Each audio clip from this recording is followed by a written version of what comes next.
Galkayo is the capital of the north-central Mudug region of Somalia.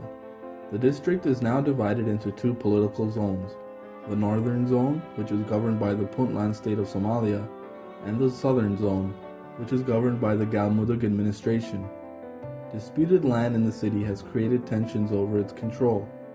A recent conflict has left at least 7 people killed and more than 30 wounded between Galmudug and Puntland forces in November. Somali President Hassan Sheikh Mohamud said, "The renewed conflict is a setback to the recovery of the country and the state building, so I urge an immediate ceasefire by all parties involved in the Galkayo war." Prime Minister Umar Abdirashid Shamarki, along with ministers, MPs, and leaders of Jubaland and the Southwest states, went to Galkayo for mediation talks to end the conflict. Regional President of Puntland, the Honorable Abdul Ali Gas, and his Galmudug counterpart, the Honorable Abdikarim Hussein Gulaid, have signed a comprehensive peace deal in Galkayo, ending weeks of conflict between the two sides. The deal that has been signed by the two leaders includes the following points.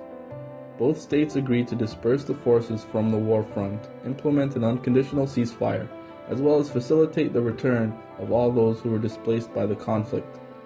They also agreed to create a committee that will discuss the issues that instigated the hostilities.